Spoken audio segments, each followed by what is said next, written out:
The top 1% of creators and also entrepreneurs have mastered this one thing, psychology in their writing. And it's like unlocking the secrets to a universe. So, in today's lesson, I'm going to walk you through my 6 favorite psychological biases, how to use each of them in your content, and I'm going to show you real examples of how each of one is used. Now, if we look at the facts in content, is that sometimes they all stack together. But in order to do this successfully, you need to understand how to use each of them individually. Listen, everything is writing. Conversations, texts, posts, speeches, video scripts, social media posts, and even this course is rooted in writing. And when you understand that it goes beyond just grammar or even punctuation, you've nailed it. So if you want to become influential, to gain authority, get more sales, and even more opportunities, you need to use these principles well and in all of your content. So we're going to hop into my laptop and I'm going to talk you through my 6 favorite psychological biases.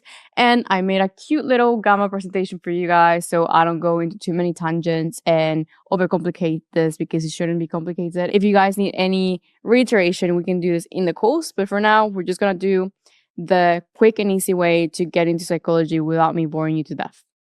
Now, all these biases I've learned from the father of psychology, which is Robert Cialdini, who wrote my favorite book, Influence. So we're going to kick it off with the first one, I think the most important one when it comes to LinkedIn, and that is reciprocity bias. So what is it? People feel obligated to return favors, making them more likely to engage with you. It's a powerful way to build trust and relationships. So the first way that I see this being used is in lead magnets. I've only been introduced to lead magnets for like a year now, and I'm obsessed with them because it's such a low entry point for someone to actually connect with you. So if you think about it from the networking point of view, or even actually a sales point, if you're offering someone something for free, and all they need to do is like a little small quality action, such as commenting something, liking, reposting, or following, and you give them a very big piece of value in return, then the barrier to entry to acquire a new connection or even a new client is way lower than it would have been if we're coming from cold, right? So hence why a lot of people use lead magnets to do something. I've been using lead magnets to grow my newsletter, to grow my following on Twitter, and etc. If the lead magnet is good, then it creates a really good impression in someone's head of you already for free. So they're like, oh my God, this free value is better than someone else's paid thing. So I want more of what their paid thing is, or I at least want to follow them to see what else I can learn from them for free. So ultimately, reciprocity bias is a win-win because when you give so much, you will receive a lot over time. The second one is obviously commenting. So if you give value, you get it back. I was actually testing this last week, literally last week.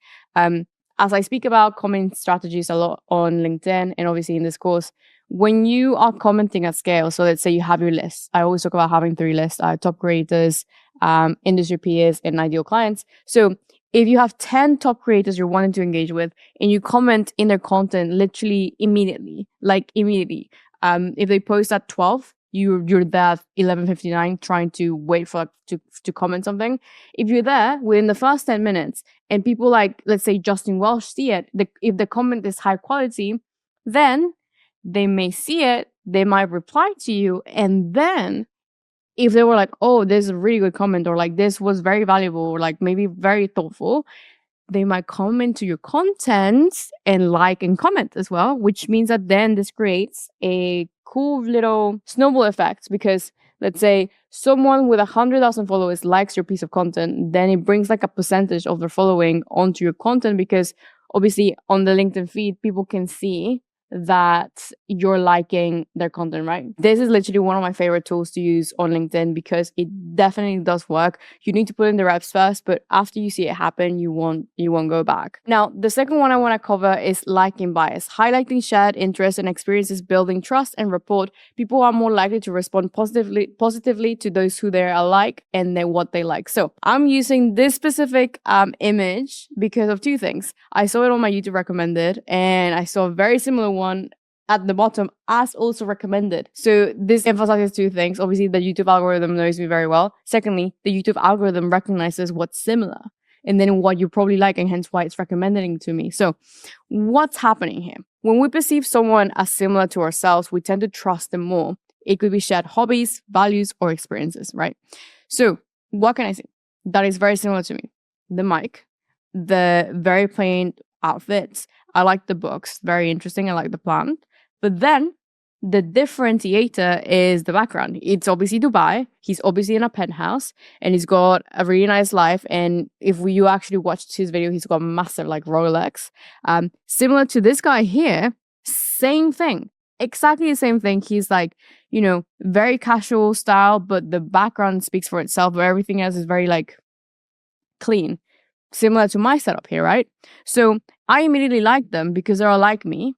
One. Secondly, if they are teaching me about how to make money online and they have a very similar environment to mine, or if I was still at university, for example, I still have the mic and the desk and the plain clothing, then I'd have something to look forward to because I was like, I'm here, they're here. And so they're going to help me get there because they could have clearly been here already because I can see elements of myself in them already. I already like them because of those things. So I'm more primed to actually take in the information that they're teaching me. Super interesting. I love psychology. When you understand how to use it to your advantage, you're going to win. So how can you apply it in your content? When you're telling stories, and this is why I literally force everyone to tell stories, because the more stories you tell, the more points of reference you're giving your ideal audience or client to actually relate to you and like you. So I remember when I started speaking about being an immigrant, right? Or traveling from Mexico when I was younger. A lot of people either related to that story because they've done something crazy like that, like booked a one-ticket flight, or had to learn a different language, or had to move away from their parents, or had to go like on a crazy adventure and like study abroad, something like that. Just from one post, I had 5 different types of interactions that made people like me, trust me, and remember me. That's what liking bias is, because you're able to then relate a lot more than just like educating someone. So every single time you write a story, think about how can you get as many people to sort of be alike you. How many points of reference can you provide to someone so they really, really feel like they already know you without even knowing anything about you? Now, the next one is commitment bias. There's 3 simple steps to commitment bias, and you'll see this play out in this course actually. So small commitments, so challenging someone to do something. So in this course, we literally have a 30 to 60 day challenge. And with that, I'm getting you guys to commit to the art of personal branding. I'm literally forcing you guys to do it because I'm doing it with you. I'm also, telling you what to do specifically, and then having people doing it with you, which makes you more committed to actually finishing the challenge. If you were alone, no one was following up, and then you were giving a challenge to people were giving a challenge to complete, a lot of people will fall off. Why? Because they're not doing it with a lot of people, and hence why communities are so important, and hence why social media grows so well, because you have a lot more commitment inside. If you're telling someone that you're going to do something, the likelihood of you completing it is higher. Now, the second thing is then it builds a desire to stay consistent. So when you're actually, putting a little bit of skin in the game, or like saying that you're going to do it or whatever, then you're actually more consistent. I remember some people from the last cohort, the first 2 versions of literally LinkedIn, people started the 30-day challenge. Then that 30-day challenge turned into a 100-day challenge. Then the 100-day challenge, some people have taken it to nearly a year-long challenge just because they had that commitment bias to this process. And obviously, the more they got ahead from everyone that started quitting, the better they felt. Now, this causes obviously incremental growth in obviously results, retention if you have like a program, or even with your content, if you're actually getting people to commit in a small way. So let's say I'm saying something like in a PS. So I wrote my post in a PS like, hey, how's it going? My friend Luke does this actually quite a lot. It's like, post the first photo you have on your phone. And then people will commit slightly to posting something on his comment section. He's then priming people onto feeling comfortable commenting. And I've seen this happen when newbies come onto LinkedIn and then they don't know what to comment. Someone prompts them to comment something. And in that commenting journey of like networking, whatever, it becomes easier because it's like a low commitment but it's a commitment. It's still a commitment. Next one is authority bias. This is one of my favorite ones, and I think every single person that's trying to build a solid personal brand should be using this at least once a week. So what is it? It's credibility and expertise, so showing that. It's utilizing the halo effect and using influence to gain trust, right? So in this post here, I said, I've worked with 100+ CEOs, entrepreneurs, and creators. So that immediately, that hook alone, without reading the rest, has given me enough authority and social proof for you to actually be willing to, one, trust me with the rest of your time to read that, and then actually go ahead and take this information in, because I'm talking about making money on LinkedIn. Similar to this liking bias that we were talking about at the top, I gave you reasons to like me and also trust me, and I made myself an authority immediately. So then if you see my sales advice, you're more willing to take it in. This is why you'll see every time you buy something, there's testimonials, because then that builds authority. It also has liking. I told you they stack. These psychological biases also stack together, as you'll see, like as you're seeing here. But yeah, that helps a lot. So every single time you are writing something that may require some sort of credibility, use it. Even if you have one client, even if you're your own client, even if you don't have any clients, you can be like, I created 30 posts in 30 days. Here's what I learned. Simple as that. Doesn't have to be as complicated as you think. Just make sure that every single time you do something that gives you a little bit more authority, you write it down so next time you can use it in your content. So as I break it down here, so number one, credibility and expertise. We trust and follow instructions from those who we perceive as authorities. So experts, founders, etc. So every time we see, like, let's say the CEO of Google or Loom, they're posting on LinkedIn, as soon as you see the headline that says CEO of Loom, you're more likely to receive the information that they give you on building a SaaS than a freelancer from, I don't know, Spain with 1 year of experience, because there's a difference in authority. One of them has obviously proven to build a successful product and one of them hasn't, you know? The next thing is the halo effect. So when someone is seen as an authority figure, it can also create the halo effect, making their opinions and recommendations a lot more persuasive. So here, I'm also using the halo effect. I work with hundreds of CEOs, entrepreneurs, and creators. So everybody, I did that very tactically, obviously, because I wanted to like take all the market for like that post. And it's like, okay, CEO, entrepreneur, founder. So it's the creator. So anyone that, you know, wants to be a creator, wants to be a CEO, is a CEO or a founder, is more receptive to my post that right there, because it's got the halo effect of those names. Or even a creator that wants to be an entrepreneur, and I mentioned the word entrepreneur and creator in the same hook, they're more likely to actually want to like this post, consume it, enjoy it. And simply because I was just very careful with my wording and very tactical. So try and stack these biases as much as possible. So, you know, here, there's not just one, there's like probably 4 already. But the one that I wanted to highlight the most was authority. Now, on to scarcity. Okay, so scarcity is a tricky one to use because you don't want to sound too scammy with this. Obviously, in marketing, this is overused with 3 spots left, or you know, only taking 2 more applications, and then people are taking 2 more applications every single day, which doesn't make sense. So the only times I really do use scarcity bias is when I'm doing a lead magnet or when I'm obviously offering something. A very good example here is this post. So I think Dakota here was giving away a video, and then want to become a better ghostwriter. I made a video showing you how to do the same. Want me to DM it to you for free? Like this post and comment the word send, and I'll send it over. Maximum 500 people. So what this does here, it's given it limited availability, and for a limited time period, it's given urgency and exclusivity because the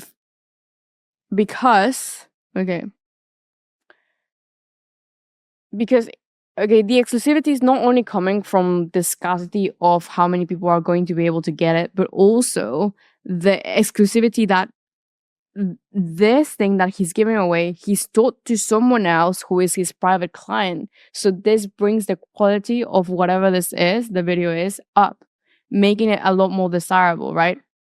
So when you're doing a lead magnet, I definitely recommend doing something like this. And I tested this out, and I'm going to show you guys the two examples here. Basically, I ran this test by accident where I ran 4 lead magnets, and for 2 of them, I literally forgot to add the scarcity keywords that I usually use. So in one of them, the call to action was repost this if you want to get this for free, only available to 200 people, right? And then for the other 2 that I forgot, I didn't add that, and I was like, repost this and I'll send it to you for free, right? The one that got the most reposts was obviously the one that added urgency. It was very interesting for me to see, because sometimes as a marketer, I can be quite cynical about these things working and not working, but they do work. I saw it happen, and now I'm going to be using it every single time I do a lead magnet. But it's very interesting because obviously, and this happens to me, when I saw that this one, specifically this tweet, I was like, oh, I want it. I didn't want it, but I still wanted to get it because I was curious. And it's like, okay, So have fun with these like biases. Don't take yourself too seriously. Obviously, be honest. Don't lie about like how many of these you have available. When it comes to Twitter, for example, I think Tweet Hunter only allows you to send automated DMs for like up to 1,000 people. So this type of scarcity makes sense, because otherwise he'd break his Twitter. There's a tweet on LinkedIn. If I only say only available to the next 200 people, to me, I'm actually being real, because LinkedIn has this limit of like 30 DMs a day. So if I went above that, it would be way too many DMs. I could actually be in danger of having my LinkedIn banned because of that. So it makes sense to add that. Just be very careful. Have fun with it, obviously, and use it accordingly. Now, anchoring bias. So our decisions are influenced by the first piece of information we receive, so the anchor. In content, we can present a before and after to anchor the audience's perception. So for example, this is one of my LinkedIn posts that went viral 2 years ago. May 2022 was when I made my LinkedIn profile. So 2 weeks ago, I decided to take my LinkedIn journey seriously, and today I reached my 2-month connection goal. This was a very easy entry point, which would also serve as an anchor, because 2 weeks ago, first, I did crazy thing that a lot of people on LinkedIn want to do in short period of time, right? And I'm very happy now. That's what I said. And like, I'm very happy. Like, oh my God, I can't believe it. I hate that post so much. But what happened here was that the initial low benchmark made it so attainable for someone to even connect with the idea that the post went crazy viral. And that's what happened here. And you can use it too by showing like a before and after. In the storytelling modules, I also talk about like, this is what happened before, this is what happened after, this is the story. So if you give someone an easy entry point, then they're more likely to actually want to reciprocate and like the rest of the post, or be a little bit more invested into it. Now, last but not least, the bandwagon effect. So what is this? Is we're more likely to adopt beliefs or behaviors if others are doing the same. On LinkedIn, this is something that you see very often, and I want you to pay attention to this. So for this, I took a screenshot of what I was seeing on my feed, right? Then there were 2 top creators who also are my friends who liked this 2 pieces of content, and I automatically liked them without even reading the post. What happened? Well, is a bandwagon effect. If I see top creators liking a post, I immediately feel like I want to like it, because I feel like they've given it their sign of approval. So I also approve because I trust them, right? This happens quite a lot. Like, you'd be very surprised. So this is why, again, engaging in reciprocity bias is so important, because the more people you're getting in your like corner, and I also talked about this in my authority pyramid on LinkedIn, where you're having top creators on your corner and crazy engagement, where when you're stacking these things up, the more top creators that you have in your corner, the more chances you're getting of the bandwagon effect happening to you, where if we see like Luke Matthews liking my post and Ruben liking my post, and I have like a triple chance of like showing up on more people's pages, then these people see these people liking it, then more people want to like me, and so on and so forth. So you have to be stacking your chances every single time. You have to play the game. It's so much fun. I remember when I was playing this game, and I still play it all the time. Like, as I said in the first post, I was like, oh my God, I got this happening. and it's fun. So those are the 6 main psychological biases I think are the most important when it comes to content and also how you know, create relationships on LinkedIn. And yeah.